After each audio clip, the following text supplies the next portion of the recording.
주님을 볼 때 나에게 힘 주시네. 주님만의 모든 두려움 사라져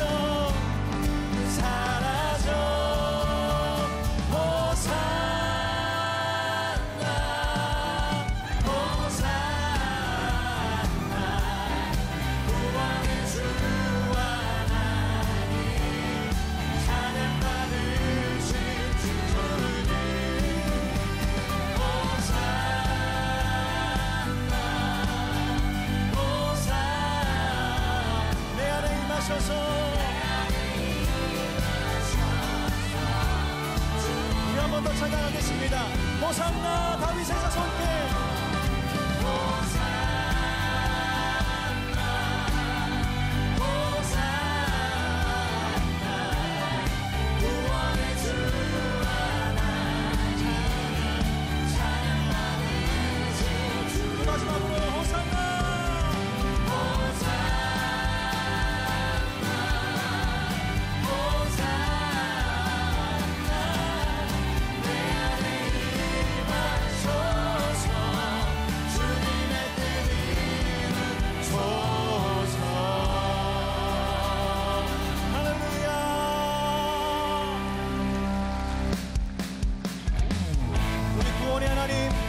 모든 만물을 창조하신 주님이십니다.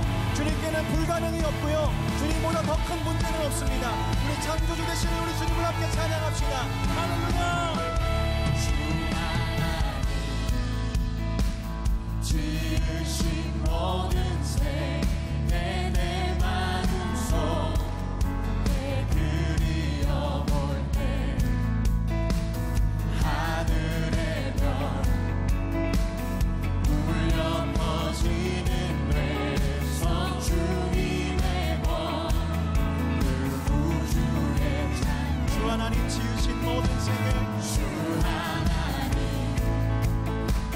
지으신 모든 생애 내 마음속에 내 그리워볼 때 하늘의 별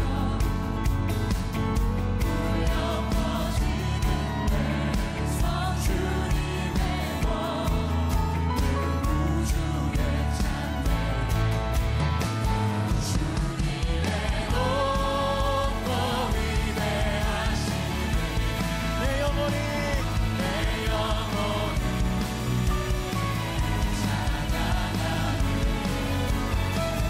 주님의 높고 위대하신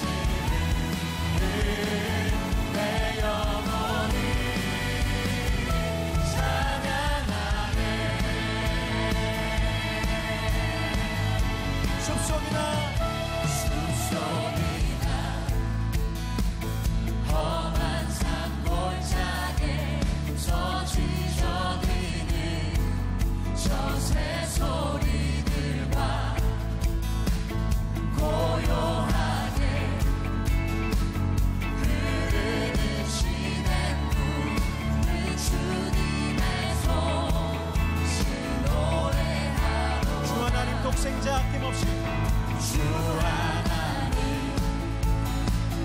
독생자 아낌없이 우리를 위해 보내주셨네. 십자가에 피 흘려 죽으신 주의 모든 죄를 대속하셨네. 할렐루야. 주님의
살아계신 주님 찬양합시다.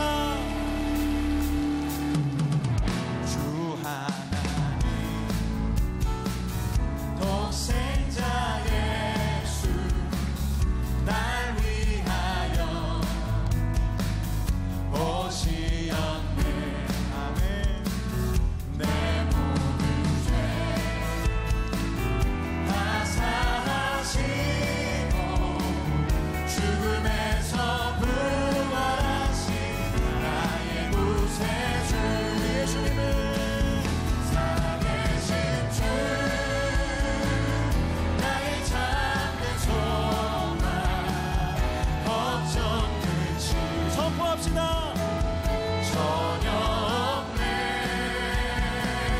사랑의 주내 갈 길을 인도하니 내 모든 삶의 기쁨 늘 충만하네.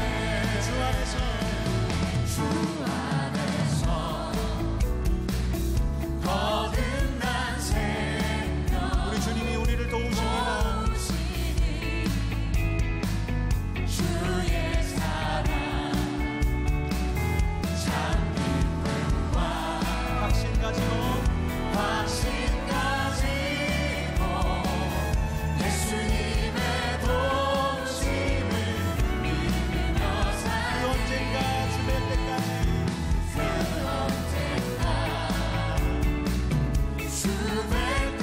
때까지 주를 위해 싸우리라. 승리의 길 멀고 험해도 아멘. 주님께서 나의 앞길 지켜주시리. 살아계신 주 나의 참된 소망 걱정 끝이 전혀 없네. 사랑의 주내 갈 길이 또하니 내 모든 삶의 기쁨 늘 충만. 살아계신 주 나의 참된 소망 걱정 끝이 전혀 없네. 사랑의 주내 갈 길이 또하니 내 모든 삶의 기쁨 늘. 우리 마지막 한 번 더 우리 믿음으로 고백하겠습니다. 살아계신 주 나의 참된 소망 걱정 끝이 전혀 없네. 사랑의 주내 갈 길이 또하니 내 모든 삶의 기쁨 늘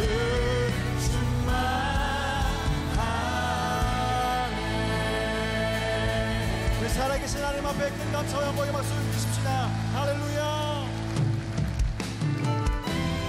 우리 주님은 살아계시고요 우리를 도우시고 우리의 편이 되시는 주님이십니다. 우리 그 주님과 함께 우리 승리하기를 간절히 축원합니다.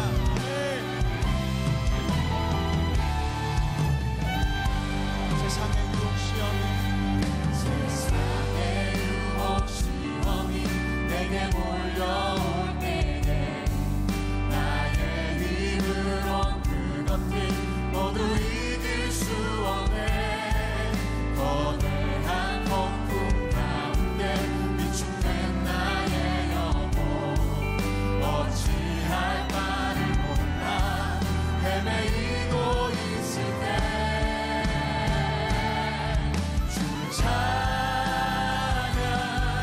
손을 들고 찬양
믿음을 고백합시다. 주위를 둘러보며 아무도 믿음의 눈을 들면 보이는 분 계시네. 지금도 내 안에서 역사하고 계시네. 사망과 어둠의 권세 물리치신 예수님.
찬양합시다. 주를 찬양, 주를 찬양, 손을 들고 찬양.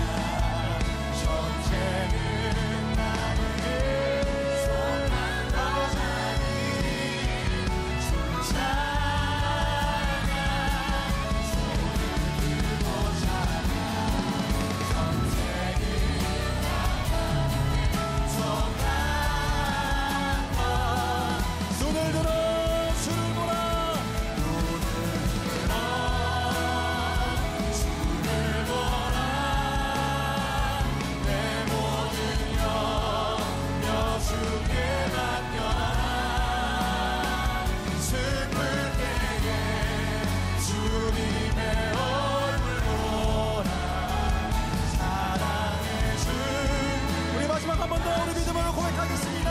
눈을 들어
조금 전에 광고에서 여러분들 보셨는데 지난해 우리들이 안드로이드를 기반으로 한 앱을 만들어서 만나 전자주보를 여러분들이 볼 수 있도록 했고요. 이제 아이폰에서도 여러분들이 볼 수 있도록 앱 스토어에 가서 여러분들이 다운을 받으실 수 있습니다. 이유는 이제 어디에서나 여러분들이 정보에 쉽게 접근하도록 하기도 하고 또 가능하면 이제 종이로 되었던 것을 많이 대체하려고 합니다. 물론 아주 없애지는 않습니다. 종이에 익숙한 분들을 위해서 주보를 만들기는 하겠지만 점점 이제 줄여나가게 될 거고요. 저도 이 앱을 깔아놓고 보니까 매일 묵상 말씀이 뜨고 참 좋아요. 그러니까 여러분들이 활용하실 수 있는 좋은 방법입니다. 여러분들이 꼭 활용하시면 좋겠고요. 제가 지난주에 없었죠. 지지난주에 여러분들에게 이 성남 지역에 있는 이제 부모님들과 함께 할 수 없는 아이들을 위해서 우리들이 좀 시설을 좀 꾸며줬으면 좋겠다 하고 한샘 치고 헌금을 여러분들에게 요청했던 거 기억나시죠? 네. 기억해 주세요. 네. 근데 예상을 한 5천만 원 정도면 잘 꾸며줄 수 있겠다 생각을 했는데 여러분들이 하신 헌금이 5,506만 원. 네, 5,506만 원. 그래서 충분히 잘 이렇게 만들어주고도 남을 수 있는 헌금이 되었어요. 저는 정말 너무너무 감사하고 기뻐요. 여러분들 마음에 우리가 해야 되는 일이라고 생각하는 일들에 우리가 이렇게 기꺼이 헌신하고 우리들이 생각했던 것보다 넘치게 이렇게 채워지는 일들을 통해서 참 감사하다는 생각을 하고, 목회하는 저 자신만 기쁜 게 아니라 여기서 함께 예배하는 여러분들 모두에게 하나님 주시는 기쁨이라고 생각합니다. 헌금으로 끝나는 것이 아니라 이제 그 아이들을 위해서 우리들이 기도하고 우리들이 잘 믿음으로 이렇게 잘 후원해 줬으면 좋겠습니다. 제가 지난 한 주간 미국의 여러 도시를 일도 있고 해서 이렇게 다니게 되었는데 정말 많은 분들이 우리 교회 예배를 이렇게 영상으로 인터넷으로 드리고 있어요. 정말 많더라고요. 그리고 여러분들이 이렇게 인사해 주는 게 정말 얼마나 힘이 되는지 몰라요. 그래서 오늘 같이 한번 인사할 텐데 5월 가정의 달이잖아요. 행복한 가정 되세요. 이렇게 두 손을 흔들어서 한번 인사하도록 하겠습니다. 시작. 행복한 가정 되세요. 고맙습니다. 자, 오늘 예수님의 기적 시리즈 벌써 이제 9번째 시간이 되었습니다. 오늘 말씀의 제목은 두려움 속에서 일어난 기적. 두려움 속에서 일어난 기적입니다. 제가 오래전에 보았던 영화 중에 시네마 천국이라는 영화가 있습니다. 굉장히 유명한 영화고요. 외국 영화로 아카데미 골든 글로브 영화제에서 최우수 외국 영화상을 수상한 영화이기도 합니다. 제 인상에 많이 남아있던 영화인데, 이 영화에 보면 시네마 천국, 영화를 아주 좋아하는 어린애가 있습니다. 이름이 토토라고 하는 아이인데요. 이 아이는 늘 이렇게 학교를 마치고 나면 성당으로 달려갑니다. 왜냐하면 그 성당의 신부님이 그 마을에서 사용되는 모든 영화를 검열하고 보여주기 때문에 그 영화를 보기 위해서 가죠. 이 영사실에는 알프레도라고 하는 아저씨가 있는데 둘이 친해지게 됩니다. 마치 아버지처럼 친해지게 되죠. 근데 어느 날 화재가 났고요. 알프레도는 눈을 화재로 인해서 잃게 됩니다. 이제 영사기를 토토가 돌리게 되고, 그런 과정 가운데서 젊은 이 토토는 그 마을의 한 아리따운 여인을 사랑하게 됩니다. 엘레나라고 하는 여자였어요. 근데 신분이 너무 달라요. 많은 반대에 부딪혔고요. 군대를 갔다 왔더니 엘레나는 이미 다른 곳에 시집을 가게 되었습니다. 눈이 먼 알프레도가 토토에게 이렇게 말을 합니다. 다 잊어버려라. 그리고 성공해라. 그래서 마을을 떠나갑니다. 30년이 지나고 난 후에 토토는 마을에 돌아오게 됩니다. 아버지 같았던 알프레도가 세상을 떠났기 때문입니다. 이 영화 평론에 그런 글이 있었습니다. 다 잊어버리고 떠나라. 근데 사실 그 마을을 잊어버리고 떠난 것 같았지만 이 토토는 그 마을, 그 기억을 결코 잊을 수가 없었죠. 잃어버리고 싶었던 그 기억을 가슴에 안고 이 아이는 다시 고향으로 돌아오게 됩니다. 제가 오늘 이 기적에 대한 말씀을 이렇게 나누면서 왜 장황스럽게 영화에 대한 이야기를 하는가? 우리들에게는 두 가지 기억이 늘 있는 것 같아요. 잊고 싶은 기억이 있고 잊지 말아야 될 기억이 있어요. 잊는 것이 우리들의 인생의 축복이 될 때도 있고, 잊지 않은 것 때문에 우리들에게 축복이 될 때도 있습니다. 오늘 이 두려움 속에서 시작된 이 기적은 저는 기억에 대한 문제라고 생각하거든요. 우리가 이전 말씀과 쭉 연결해서 생각한다면 오늘 이 폭풍을 만났던 이 기적은 예수님께서 오병이어의 기적을 행하시고 예수님이 홀로 가셨을 때에 제자들끼리 배를 타고 게네사렛 갈릴리 바다를 건너가게 되는 거예요. 거기에서 폭풍을 만났거든요. 근데 오늘 읽은 본문 말씀처럼 예수님을 보고도 두려움 때문에 유령이다 이렇게 이야기를 하는 거예요. 참 신기하지 않습니까? 너무너무 신기한 거예요. 바로 한나절 전에 오병이어의 기적을 경험한 그 제자들이 어쩌면 이렇게 두려움 가운데 빠질 수 있는가? 그런데 그게 다른 사람들의 모습이 아니라 우리들의 모습인 것 같기도 해요. 우리는 새벽에 나와서 기도하고 믿음으로 살겠습니다. 근데 집에 가면 바로 그 믿음이 어디로 사라져 버리죠.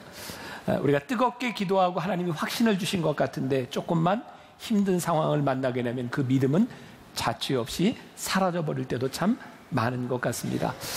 오늘 이 기적의 말씀은 우리의 신앙의 문제를 이렇게 보게 하고요. 하나님의 역사가 일어났던 현장에서 그렇게 생생하게 보았던 그 놀라운 믿음들을 잃어버린 우리들의 모습을 보는 것 같기도 합니다. 오늘 이 기적은 우리들에게 무엇을 말씀하고 있을까요? 이 제자들의 마음 상태, 우리의 신앙은 어떠해야 되는지를 이야기하고 있는 것 같아요. 48절과 49절 제가 다시 한번 읽어드릴게요. 바람이 거스름으로 제자들이 힘겹게 노젓는 것을 보시고 밤 사경쯤에 바다 위로 걸어서 그들에게 오사 지나가려고 하시매 제자들이 그가 바다 위로 걸어오심을 보고 유령인가 하여 소리 지르니. 자, 여기 제자들이 바다를 건너가는데 폭풍을 만난 거예요. 이건 하나도 이상할 게 없죠.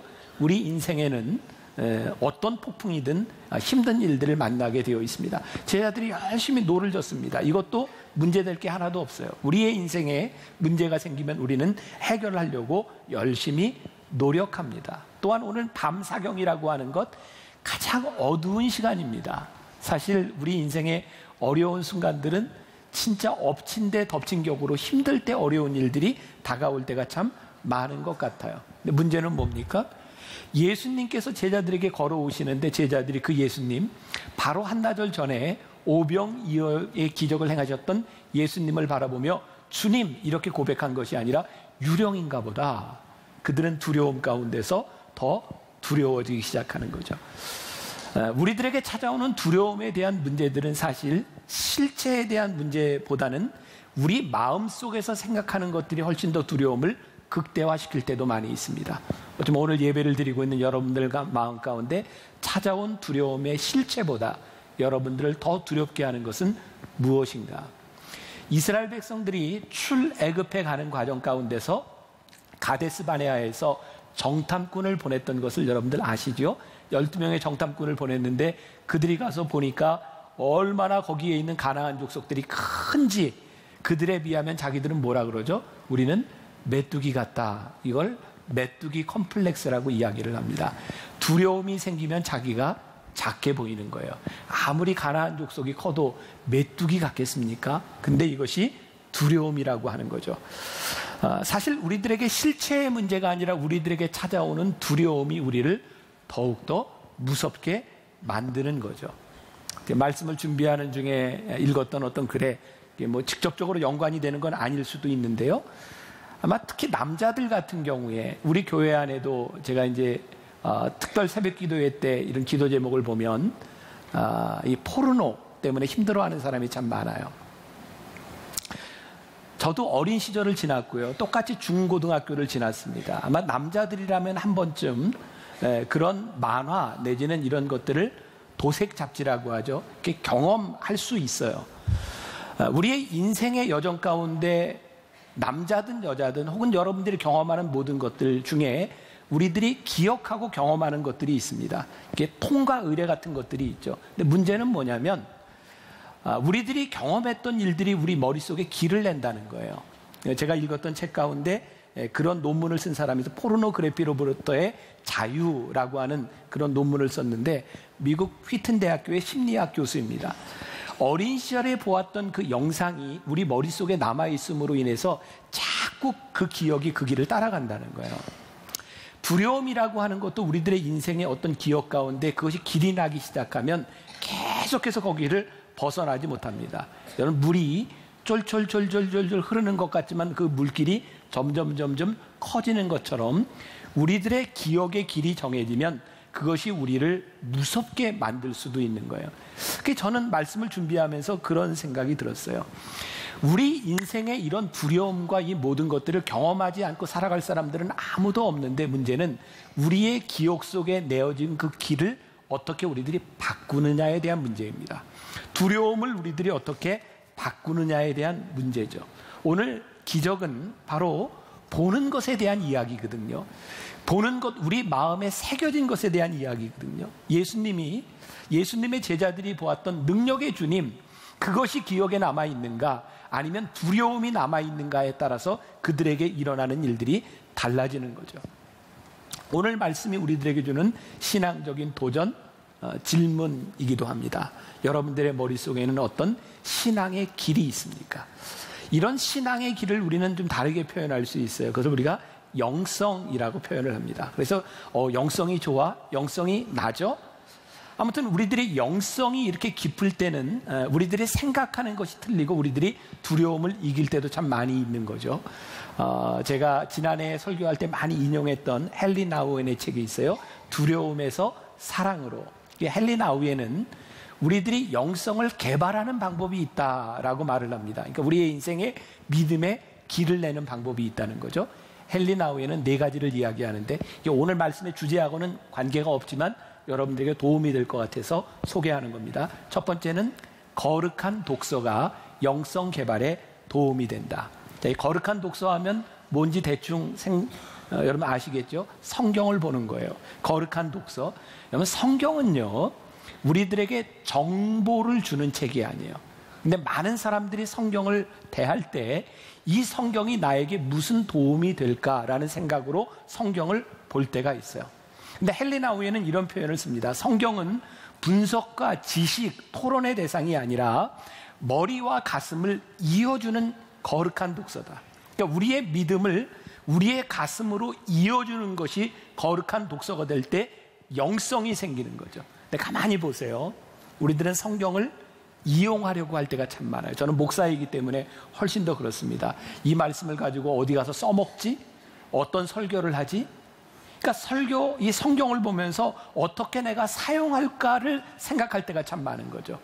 여러분들 솔직히 한번 고백해 보세요. 성경을 읽다가 아침에 묵상하다가 성경을 보는데 이 말은 걔가 봐야 돼. 이 말씀은 거기야. 뭐 이런 생각이 들 때가 있어요. 또 오늘 설교를 들으면서 이제 여러분들이 어떤 말씀을 들을지 모르지만 말씀을 들으면서 막 은혜가 되는 게 아니라 걔가 생각나. 이야, 걔가 없는 게 참 이게 안타깝다. 사실 말씀은 우리 속에서 우리 안에서 나를 향하여 역사하기 시작할 때 그 말씀이 우리로 하여금 영성을 만들어주는 거야. 그러니까 우리들에게 거룩한 독서, 우리들의 삶의 문제를 가지고 말씀을 접해야 되는 거죠. 또 하나 헨리 나우엔은 침묵을 이야기합니다. 그는 그 책에서 밀라노의 감독이었던 암브로시우스가 했던 말을 해요. 침묵으로 구원받는 사람은 많이 보았어도 말로 구원받은 사람은 하나도 보지 못했다. 저는 굉장히 중요한 일이라고 생각해요. 오늘날 우리 신앙인들 가운데 침묵이 참 필요하다. 우리들이 화가 나고 분노가 생기고 우리들이 무언가 말을 하려고 할 때에 말씀을 생각하며 묵상하는 침묵, 그것이 우리를 영성으로 인도하는데 우리는 내가 하고 싶은 말, 내 마음속에 생각하는 것을 다 짓거려대고 우리들이 후회할 때가 참 많은 것 같아요. 아, 영성은 침묵에서부터 시작할 때가 참 많다. 또 3번째 헨리 나우엔은 공동체 생활을 통해서 우리의 영성이 개발될 수 있다고 이야기를 해요. 여러분들 제일 싫은 것 중에 하나가 사람들하고 부대끼는 거 참 싫죠. 내가 저 사람하고 왜 갈등을 만들어? 나 그냥 편안하게, 내가 쉽게 그냥 예배 드리고 싶어. 근데 영성은요, 그렇게 해서 만들어지는 것이 아니라는 거죠. 우리들의 삶에 필연적으로 겪어야 되는 갈등들을 이겨나가면서 우리의 영성이 만들어지는 거예요. 그래서 우리들의 삶에 공동체를 통해서 내가 치유받은 경험, 공동체를 통해서 내가 용서하는 경험, 그것들이 우리들의 영성을 만들어주는 거죠. 제가 조금 전에 설교하기 전에 이야기했던 것처럼 저는 너무 감사한 것 중에 하나가 지지난주에 여러분들에게 요청했던 한샘치고 헌금도 있었고 한 2달 전에 여러분들에게 요청했던 우리 한 가정을 좀 도왔으면 좋겠다고 하는 한샘치고 헌금도 있었고, 저는요 정말 제가 여러분들에게 고백할 수 있는 건 우리 교회의 영성이 자라나고 있는 것을 제가 느낄 수 있는 것 같거든요. 여러분들이 예배를 드리는 자세가 좋아서가 아니고 여러분들이 기도를 열심히 해서가 아니고 우리 공동체의 사람을 위하여 우리들이 공동체의 일원이 되었다고 하는 것이, 그 일을 통하여 우리들이 만들어가고 있는 일들이 우리 교회의 영성을 개발시켜가고 있구나. 그게 제 속에 느껴지는 거예요. 그리고 이 공동체 생활은 우리로 하여금 봉사로 이끌어져요. 공동체는 우리를 사역으로 이끌어주고요. 사역이라고 하는 것은 뭐냐면 하나님의 사람들에게 우리들이 봉사하는 일이에요. 지난 한 10여일 동안 제가 한 주 교회를 피면서 제가 여기저기 이제 다니게 되었는데 저에게는 편안하게 책을 읽을 수 있는 그런 시간이어서 너무 좋았고, 또 예전에 제가 너무 좋았던 그 책을 다시 한번 이렇게 볼 수 있는 기회가 있었는데, 쉐인 클레어본이라고 하는 사람이 쓴 믿음은 행동이 증명한다라고 하는 책이었어요. 이 사람은 젊은 시절에 대학을 다니면서요, 그 대학가에서 어느 날 노숙인을 보게 되었고요.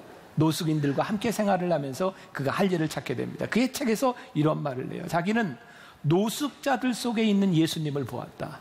그리고 그들을 돕기 시작해요. 심플 라이프라고 하는 공동체를 만들어서 일하기 시작했죠. 아마 그 책을 읽었기 때문에 제가 지난 주간 미국을 지나며 도시마다 구걸을 하는 노숙인들을 바라보며 볼 때마다 작은 돈이지만 제가 이렇게 주고 올 수 있었던 것 같아요. 모르겠어요. 그 사람들을 그냥 지나칠 수 없도록 만든 것이 내 삶의 영성은 아닐까. 오늘 여러분들이 믿음으로 살아간다고 하는 것은 여러분들에게 일어나는 많은 일들 가운데 주님이 생각나고 그 주님으로 인하여 여러분들의 인생의 삶의 방식을 바꾸어주는 것이 영성은 아닐까. 그 미국 속담에 이런 말이 있죠. Out of sight, out of mind. 들어보셨죠? 눈에서 멀어지면 마음도 멀어진다. 참 신기한 게 우리 신앙의 원리가 그거거든요. 우리들의 눈에, 우리들의 마음에 주님이 보이지 않으면 우리의 신앙이 점점 사라져요. 우리를 제일 힘들게 하는 게 뭐예요? 어느 날부터인가 내 속에 사라져버린 감격이에요. 어느 날부터인가 나에게 내 눈에서부터 흐르지 않는 눈물 때문에, 어느 날부터인가 우리들에게 없어져버린 구원의 감격 때문에 우리는 참 힘들어요. 결국 오늘 이 두려움 가운데서, 아니 우리들이 모두 겪어야 되는 우리 인생의 두려움 가운데서 우리들이 붙들어야 하는 것, 우리들이 보아야 하는 것, 그것이 무엇인가? 이것이 신앙의 문제구나. 오늘 제자들에게 찾아온 두려움의 원인이 있어요. 49절과 50절, 51절 제가 읽어드릴게요. 제자들이 그가 바다 위로 걸어오심을 보고 유령인가 하여 소리 지르니 그들이 다 예수를 보고 놀람이라. 이에 예수께서 곧 그들에게 말씀하여 이르시되 안심하라. 내니 두려워하지 말라 하시고 배에 올라 그들에게 가시니 바람이 그치는지라. 제자들이 마음에 심히 놀라니. 여기서 제자들이 예수님을 보고 뭐라 그랬어요? 유령인가 하여. 참 신기하죠. 예수님을 보고 유령인가 하여. 왜냐하면 예수님이 바다 위를 걸어오셨기 때문이죠. 또 그들은 두려움 가운데 계셨기 때문이에요. 그 NIV 성경에 보면 유령인가 하여를 이렇게 표현했더라고요. They thought he was a ghost. 우리가 다 아는 말이에요. 유령이라고 그들이 생각한 거예요. 예수님이 유령이 아니라 그들이 예수님을 유령이라고 생각하니까 무서웠던 거예요. 능력을 행하셨던 주님, 그 주님이 아니라 예수님을 유령처럼 보게 되었던 거죠. 어떤 사람이 이런 말에 생각의 마술. 종종 우리가 대화할 때도 이런 말 하는 사람이죠. 나 이렇게 생각하기로 했어.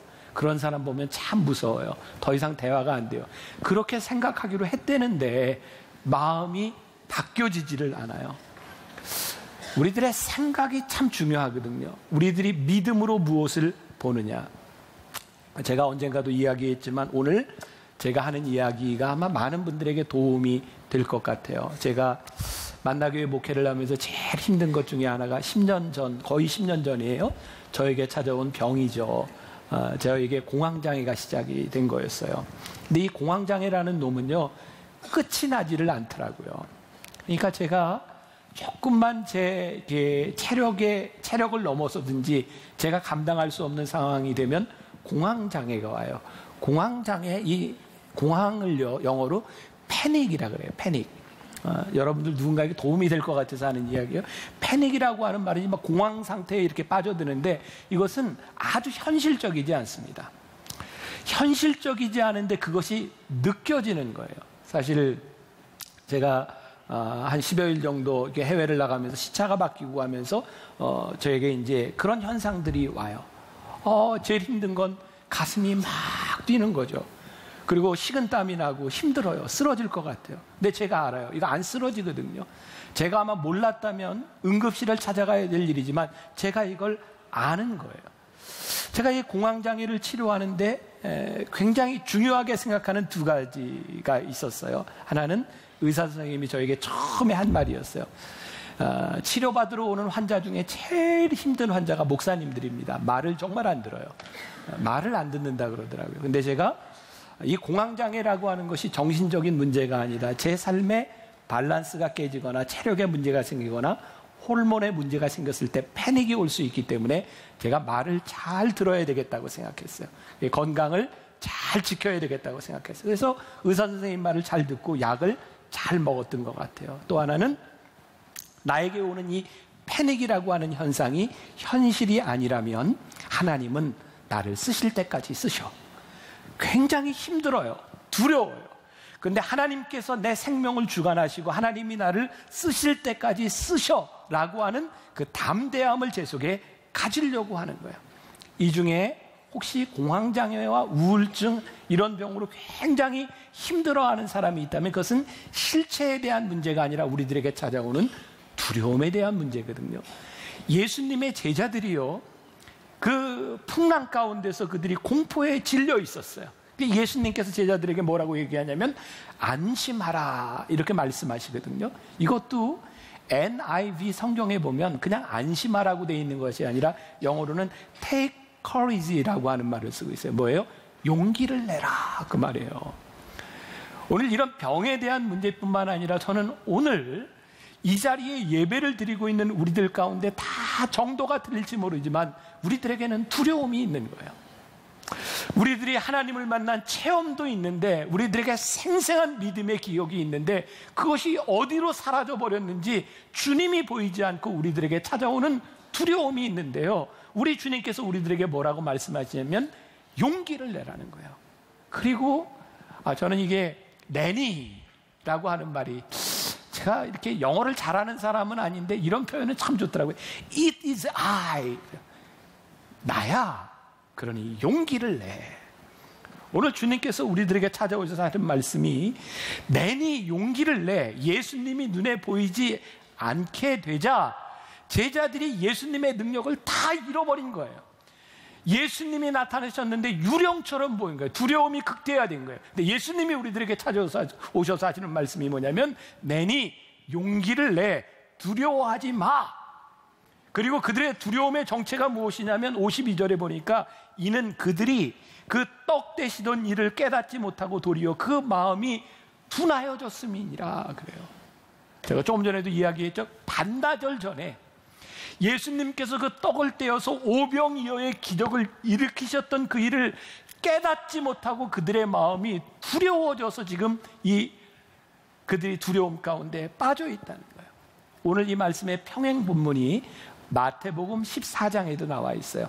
베드로, 늘 잘난 척하고 나서기를 좋아하는 베드로가 참 무리를 걸어오는 예수님을 바라보면서 뭐라 그래요? 주님, 저로 하여금 걸으라고 말씀해 주세요. 예수님께서 걸어와라 그랬더니 베드로가 무리를 걷잖아요.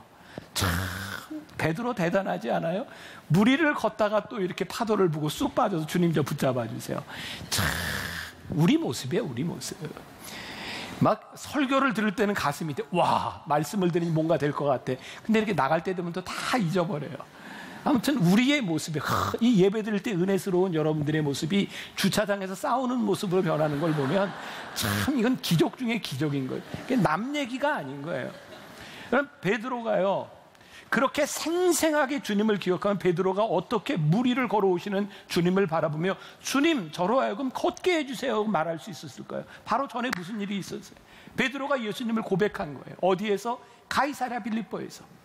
그 도시는 황제에게 바쳐진 이방인의 도시 가운데서 주는 그리스도시요, 주님이 내 삶의 주인입니다라고 고백했던 그 생생한 기억을 가지고 주님 앞에 주님, 저로 걷게 해주세요 걸었는데요, 물을 보고 또 빠져가더라 이 말이에요. 오늘 우리들에게 중요한 것이 풍랑 가운데 두려움에 떨 수밖에 없는 것이 우리들의 망각이에요. 잊어버리는 거예요.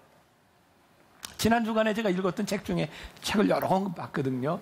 서서평이라고 하는 선교사의 전기를 읽게 되었어요. 미국에서 건너와서 처녀의 몸으로 건너와서 53살에 죽을 때까지 우리나라에서 평생을 살다가 전라도 광주 처음으로 우리나라에 이 서서평이라는 쉐핑이라는 선교사가 죽었을 때 사회장으로 치러졌던 최초의 사람이었어요. 근데 그의 인생을 바라보며 저는 모르겠어요. 그냥 이렇게 그려지는 거예요. 어떻게 저런 인생을 살 수 있었을까? 근데 쉐핑 선교사가 끊임없이 잊어버리지 않으려고 했던 것이 자기를 붙들어 주시는 하나님이었어요. 오늘 우리들에게 도전이 되는 게 뭐예요? 하나님, 우리들이 이방인의 왕 가이사라에게 바쳐졌던 이 도시 가운데서, 하나님 이 세상 한가운데서 우리를 붙잡아 주시고 우리에게 생생하게 기적을 베풀어 주셨던 그 주님의 능력을 잊지 않게 하여 주옵소서. 그게 우리들이 이 어두움 가운데서, 두려움 가운데서 살아갈 수 있는 일이 아닐까요? 오늘 주보에 보면 여러분들에게 소제목이 보는 것과 알아보는 것이라고 이렇게 되어 있는데, 신앙과 인생의 문제가 오늘 제가 말씀을 준비하면서 자명하다라는 생각을 하게 되었어요. 우리 인생의 파도를 만나는 것이 문제가 아니라고요. 바다를 건너다, 갈릴리를 건너다 바람이 불면 파도 만나는 거예요. 여러분들의 인생의 어려움을 만나는 것, 그 이상한 것이 아니에요. 문제는 그 어려움과 어두움 가운데서 역사를 주관하시는 생생한 주님을 우리들이 보고 기억하는가. 제가 책 얘기를 너무 하는데 또 한 권 읽은 게 있어요. 너무 많이 읽었나? 닉 부이치치 아시죠? 우리 교회 와서도 몇 년 전에 강연을 했던 팔다리가 없는 닉 부이치치 아버지가 쓴 책이 있어요. 완전하지 않아도 충분히 완벽한 그런 제목의 책이거든요. 거기에 저에게 아주 인상적인 게 있었어요. 여러분, 첫 아이를 낳는데 아이가 팔다리가 없이 태어났어요. 이게 얼마나 힘든 상황일까요? 닉 부이치치의 아버지는요, 그 다음 아이를 둘째, 셋째를 낳는 걸 너무너무 힘들어했대요. 혹시라도 또 이런 장애를 가진 아이가 나오면 어떡하나. 근데 그 책에 이런 이야기가 있어요. 아들이 사실은 팔다리가 없는 장애가 있어서 힘들었던 것이 아니라 내가 정상적인 아이를 기대하고 있었기 때문에 힘들었구나. 아이를 키우면서 닉이 그렇게 불완전하게 태어난 게 아니라 그 아이를 바라보는 우리의 시각이 불완전했구나. 그 아이를 키우면서 깨닫게 되는 거죠. 우리에게 찾아오는 두려움이 뭐예요? 우리들이 기대했던 것이 아닌 거예요. 사실은 그것 자체가 그렇게 두려운 일이 아니라 우리가 기대했던 일, 우리들이 예상했던 일, 우리가 계획했던 일들이 이루어지지 않는 것 때문에 우리들이 두려운 거예요. 그리고 그 두려움에 빠지면 제자들이 예수님을 바라보며 유령이다라고 했던 것처럼 우리의 인생에 생생했던 주님을 잃어버리고 우리들이 주님을 유령으로 생각할 때가 있는 거예요. 그 두려움이 우리들 속에서 계속 깊어지는 거죠. 사실 오늘 말씀은 여기까지, 예수님이 배 타셔서 안심하라, 내니 두려워하지 말라, 여기로 끝나면 돼요. 근데 제가 말씀을 묵상하며 준비하다가 이 말씀이 여기에서 끝나는 것이 아니라 53절부터 56절까지 이어져야 이 말씀이 완전하겠다는 생각을 했어요. 왜 그럴까요? 한번 제가 53절부터 읽어드릴게요. 건너가 게네사렛 땅에 이르러 대고 배에서 내리니 사람들이 곧 예수신 줄을 알고 그 온 지방으로 달려 돌아다니며 예수께서 어디 계시다는 말을 듣고 듣는 대로 병든 자를 침상째로 메고 나아오니 아무데나 예수께서 들어가시는 지방이나 도시나 마을에서 병자를 시장에 두고 예수께 그의 옷가에라도 손을 대게 하시기를 간구하니 손을 대는 자는 다 성함을 얻으니라. 자, 여기서 아주 중요한 말이 있어요. 예수신 줄 알고라는 말이었어요.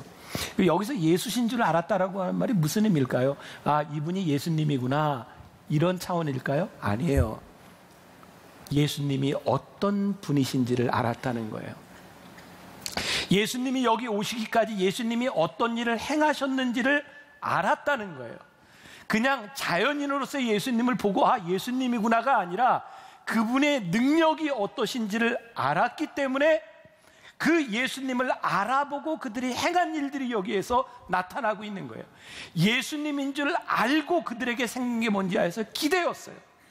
내가 예수님인 줄을 알고 났더니 여기저기 뛰어다니면서 환자들을 데려오며 예수님의 옷자락만 만져도 나으리라는 기대감이 그들에게 생긴 거예요. 그게 그들을 벅차게 만든 거예요. 감격적으로 만든 거예요. 그러면 누가복음 6장에 보면 예수님의 고향에 가셨을 때에 예수님이 선지자의 대접을 받지 못했고 예수님이 많은 기적을 행하시지 못했다고 되어 있어요. 그들이 예수님을 알아봤어요. 예수, 요셉의 아들 예수. 그런데 그들에게 기대감이 없는 거예요. 오늘 우리들에게 예수님이 누구라고 하는 것을 예수, 그분으로 아는 것이 아니라 그분이 누구신지를 알기 시작할 때 우리들에게서 기대감이 생기는데, 예수님께서 행하셨던 수많은 일들을 바라보니까 예수님이 이렇게 물으시더라는 거예요. 내가 믿느냐? 내 믿음대로 되리라. 내 믿음이 너를 구원하였느니라. 예수신 줄 알고 예수님을 믿음으로 고백한 사람들을 통하여 수없이 많은 하나님의 역사가 일어나고 있는데, 예수님을 바라보고도 예수님께 대한 기대를 가지지 못한 사람들은 여전히 두려움 가운데 있을 수밖에 없어요. 두려움이 기적을 일으키는 것이 아니라 두려움 속에서 주님이 누구신지를 보기 시작할 때 우리들에게서 일어나는 일. 제가 여러분들에게 또 종종 이렇게 말을 하죠. 성경을 우리들이 볼 때 상상력을 가지고 한번 보자. 이 말씀을, 그 53절부터 있는 말씀을 유진 피터슨이 쓴 메시지 성경에 보니까 이렇게 풀어놨거든요. 제가 한번 읽어드릴게요. 화면에 띄우지 마세요. 상상력을 발휘할 수 있도록. 그들이 게네사렛에 배를 댔다. 그들이 배에서 내리자 순식간에 소문이 퍼졌다. 사람들이 이리저리 내달리며 들것의 병자들을 메고 예수가 계시는 곳으로 데려왔다. 마을이나 시내나 촌내거리마다 그분이 가시는 곳이면 어디든지 사람들이 병자를 데리고 나와서 그분의 옷자락을 만지게 해달라고 간청했다. 그것이 전부였다. 그분을 만진 사람은 누구나 병이 나았다. 저는 이 장면이요, 그들이 이리저리 내달리며 이게 굉장히 흥분된 모습이었던 것 같아요. 와우! 예수님이 여기에 오셨다는 이야기를 들었는데 그들이 너무너무 흥분돼서 내가 알고 있는 그 사람을 데리고 오지 않으면 안 돼. 아니, 사람이 이렇게 많은데 그분의 옷자락만이라도 만지면 역사가 일어날 것 같아. 그래서 이리저리 사람들이 뛰어다니는 이 모습, 저는 축제 같은 모습. 와, 그들에게 있었던 기대감들. 요한복음 1장에 빌립이 예수님을 만나고 나서 그의 친구 나다나엘을 데리고 가는 거예요. 내가 메시아를 만났다. 요한복음 4장에 수가성 우물가의 여인이 예수님을 만나고 물동이를 내려놓고 마을로 가서 내가 메시아를 만났다. 흥분되는 일들이 일어나기 시작한 거예요. 오늘 우리의 문제가 뭐예요? 우리들에게 일어나고 있는 두려움에 대한 문제가 아니라 우리들이 흥분을 잃어버린 거예요. 와우, 예수님의 옷자락만 만져도 될 것 같아. 그 흥분이 우리들 속에 사라지니까 그 두려움이 우리들 속에 깊숙이 찾아오기 시작하는, 여러분들이 경험했던 그 믿음의 이야기, 우리들의 가슴 속에 잊혀질 수 없는 그 믿음의 추억들, 그것들이 우리들에게 되살아나서 지금 우리들에게 찾아오는 이 두려움 가운데서 그 주님을 기대하며, 와우, 그 주님이 다시 한번 내 삶에 역사하시면 내 문제가 해결돼. 이 두려움이 떠나갈 거야. Take courage. 용기를 내 네 두려움아, 내가 그때 네가 만났던 그 예수님이야 라고 말씀하시는 그 주님의 음성이 지금 내 눈에 보이는 것이 문제가 아니라 의지적으로 내가 보는 것이 무엇인가가 우리를 두려움 가운데서 일으키게 하는 일이 아닐까. 이 그림이 이리저리 뛰어다니며 예수님의 옷자락만 만져도 되겠다고 뛰어다니던 사람들의 모습, 그 모습이 우리들의 모습이 되었습니다. 말씀을 준비하면서 저에게 떠올랐던 찬양이었어요. 제가 잘 부르면 불러드릴 텐데 요즘 너무 많이 불러서 대신 내가 부탁을 해 누군가 아마 불러줄 거예요. 제가 가사를 좀 읽어드릴게요. 희선이라고 하는 찬양인데, 내게로부터 눈을 들어 주를 보기 시작할 때 주의 일을 보겠네. 내 작은 마음 돌이키사 하늘의 꿈을 꾸게 하네. 주님을 볼 때, 모든 시선을 주님께 드리고 살아계신 하나님을 느낄 때 내 삶은 주의 역사가 되고 하나님이 일하기 시작하네. 우리들에게 다가오는 두려움, 우리들이 무엇을 보느냐에 대한 문제예요. 전 적어도 오늘 여기 예배하는 여러분들 가운데 저는 정말 오랫동안 이렇게 제가 이렇게 설교하면서 보았던 여러분들의 얼굴 많이 있어요. 저도 여러분들에게 믿음의 기억이 있잖아요. 여러분들이 처음 이렇게 하나님 만났을 때 내 가슴 뛰던 그런 믿음의 기억들이 있잖아요.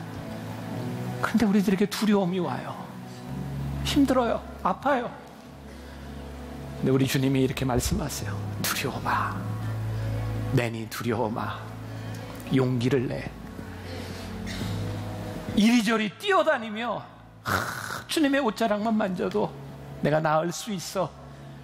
이리저리 기쁨으로 뛰어다니던 이 사람들의 모습이 오늘 우리들의 감격스러운 모습이 되기를 바라고, 그래서 우리의 시선을 주님께 보는 그런 하루가 우리 인생이 될 수 있기를 주님의 이름으로 간절히 축원합니다.